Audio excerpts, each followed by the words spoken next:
What's up guys, welcome back to the channel. For those of you who are new, don't forget to subscribe down below if you do enjoy today's video. I got a whole bunch of tools in my hand and stuff, but anyways, I don't know if you guys remember or not when I did film this video on the M5, but we obviously upgraded the screen on this one. You can see that one looks way better in my opinion. You know, everybody has their own opinion. I personally really like the design of this one, the way it pops out and stuff, but we did end up buying, well, we didn't buy it. The people out at 4x4 shop were kind enough to send one out for the X5 as a gift. So yeah, I'm gonna make a video on it. For the most part guys, I did have really good experience with this one. The unit itself, I had really good experience with it. Nothing really ever went out on it. So yeah, I'm super excited to put it on the X5 and have CarPlay on the X5 as well as, you know, the whole Android side of it. But yeah, let's go ahead and get straight into that guys. So if you guys do look over here, I already kind of opened the box, but it is from the people out at 4x4shop.ca. I'll have a link in the description so you guys go check it out as well. But if we go ahead and open it, the screen is right here. It comes with all the cables and stuff that you're gonna need as well. A whole bunch of stuff. Thankfully I already did this on M5, so for the most part it's gonna be like relatively the same. But yeah guys, you can see the screen in there. Super excited to put it on and see how it looks and stuff. But yeah, let's go ahead and take that one off, and then we can go ahead and put this one on, and yeah, let's get started guys. All right guys, let's get straight into it. The first thing you do want to do is go ahead and take off this trim. So it's the black trim, and for me the wood trim. I think it's both in one piece. So you want to take that off, and that's going to give us access to behind it where we can take off everything else we need to take off. So yeah, I got some prying tools. I'm gonna have a link for the actual unit itself, a link for anything else I use basically. For the most part, you kind of want to pull it all at the same time and not pull like from the edge and then keep going, because if you pull it all from one side at once, you can potentially crack something. After that, there's going to be a whole bunch of connections on the back. You're going to want to disconnect everything. It's one connection for the start stop button.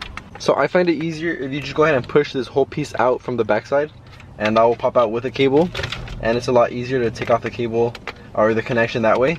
So now that this is off, there should just be one more connection somewhere. Alright guys, so I just took this off. So now this whole piece is out of the way, and I'll probably put it in the trunk. Alright guys, at this point there's going to be two bolts you want to take off. One right here and one over here. They are going to be T20, so I'll be using this T20 screwdriver to take them off. Alright, that's both of them off. I would suggest you put them like in a cup holder or something where you can't lose them. So now this is completely loose. The rest is held on by clips, so just pull on it. It might be a little tight. You just yeah, just go ahead and pull on it and just be careful, but you should be good. Try to get your fingers behind the side and pull. And now it comes out. This kind of comes off with it. And then there's gonna be two cables on the back side. Let me see if I can show you guys. There's gonna be this blue one and this black one. You pretty much want to press in behind the little tab, and then you'll be able to push the tab back. Connection will come straight out. Hopefully that makes sense. Now you can put this to the side. Alright, now guys, what we want to do is go ahead and take off, we can take off the bolts that go to the screen, as well as the bolts that go to the actual like iDRIVE system. So they should all be T20s. There's going to be one bolt right here. It's kind of behind the stuff.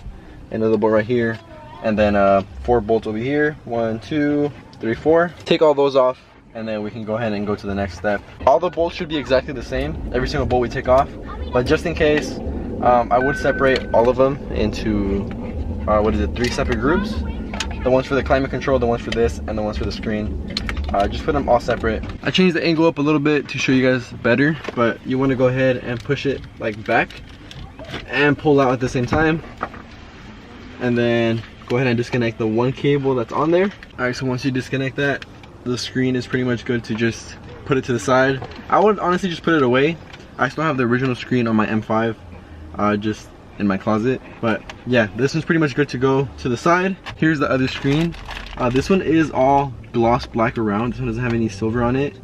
And it has like a little gloss black bezel underneath too. Not bezel, but like a little, see if I can show you guys. It has a little piece on here, like this piece right here is black, gloss black as well. It looks pretty nice, honestly. The only thing is that it comes with this. I'm not too sure what this is for. I need to figure out what it's for right now before I actually do put it on. I went ahead and grabbed some microfiber towels so we can place them on the bottom to make sure we don't scratch anything up. Now let's go ahead and pull this out. Alright, so I can't really pull this out enough to show you guys, but I'm gonna have to work around it.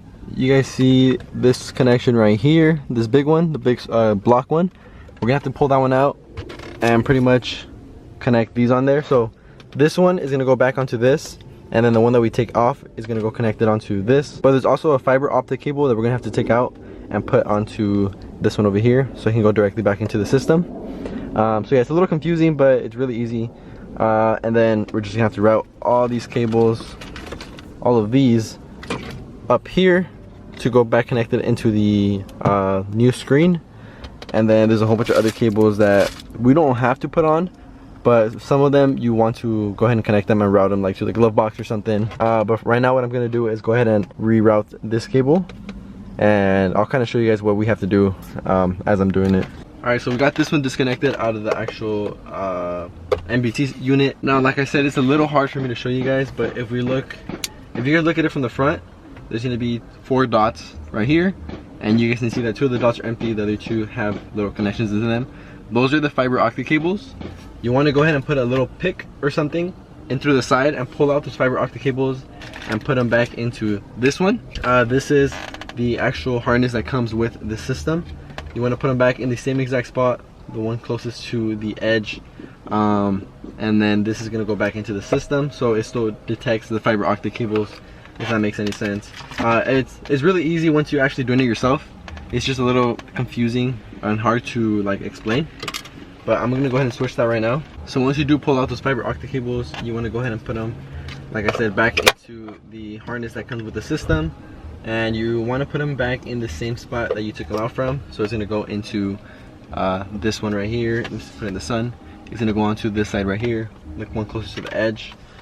So now this is ready to get plugged in back into the unit, and then the stock one that comes with the car is going to go plugged into the other side of the harness that comes with the unit. So yeah, like I said, kind of confusing, but it's not that confusing once you're actually doing it. Alright guys, I got everything connected behind the actual unit itself. Now that you have everything connected, everything's kind of behind here.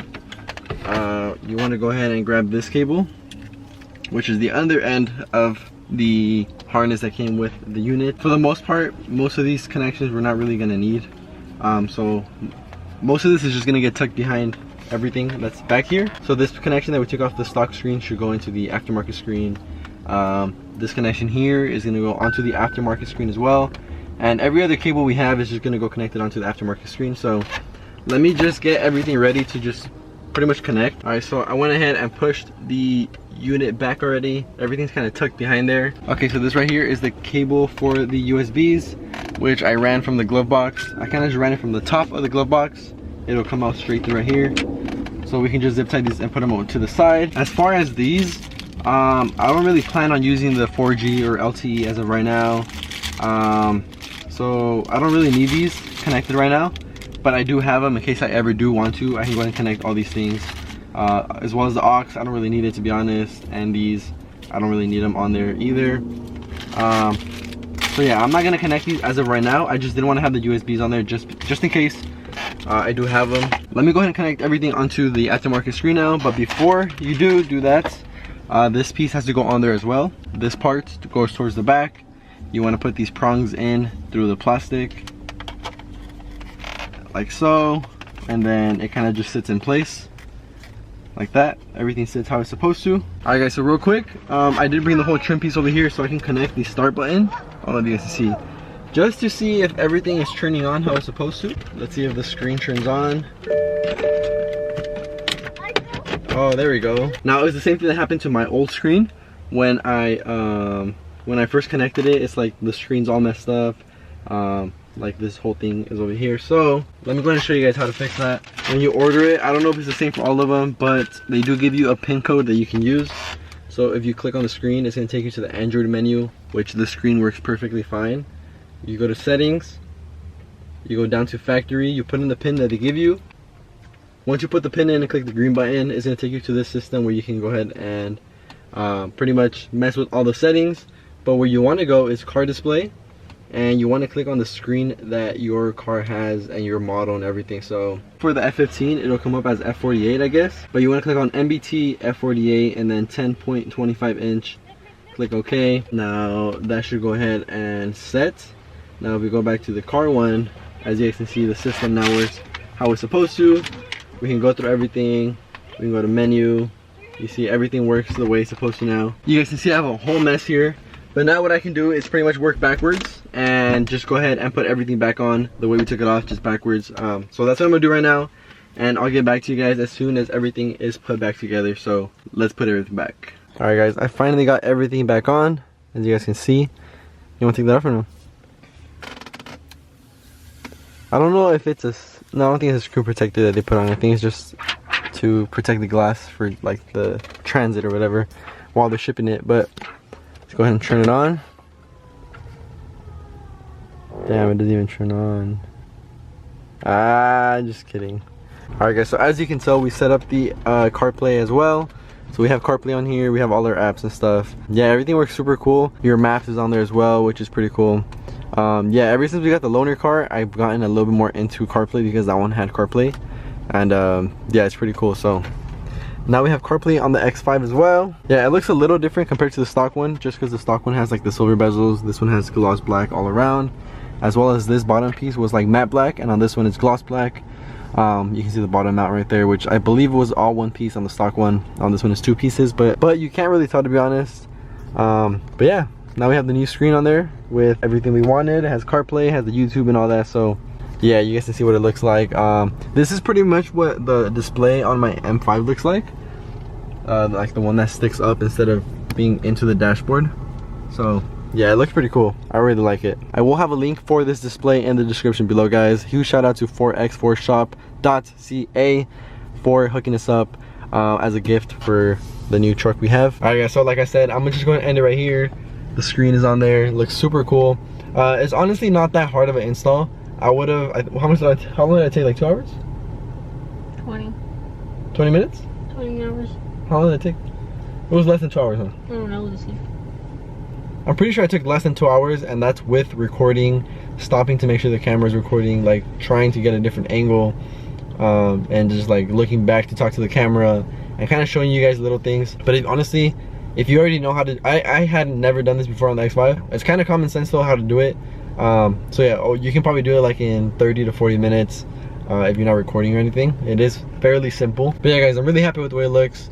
It does look really nice, honestly. I feel, for some reason, I feel like the actual screen itself, it looks more glass than the stock one, because I think the stock one on the X5 is glass. On my M5 it was like a different material, but it does look a little more glass. It looks a little more like shiny, glossy. It looks pretty nice. But yeah, I'm just going to end it right here, guys. If you did enjoy the video, please make sure to give it a huge thumbs up. Don't forget to let me know in the comment section below what kind of videos you guys want to see on the X5 and the M5. I think it looks really nice, honestly. The black, I wish they had a black one for my car, because mine has a silver trim on there. If they had a black one like this for my car, I would like that one. I think that'd be pretty cool. But anyways, like I said, I'm gonna just go ahead and end the video right here. Hopefully you guys did enjoy. See you all in the next one. Peace out.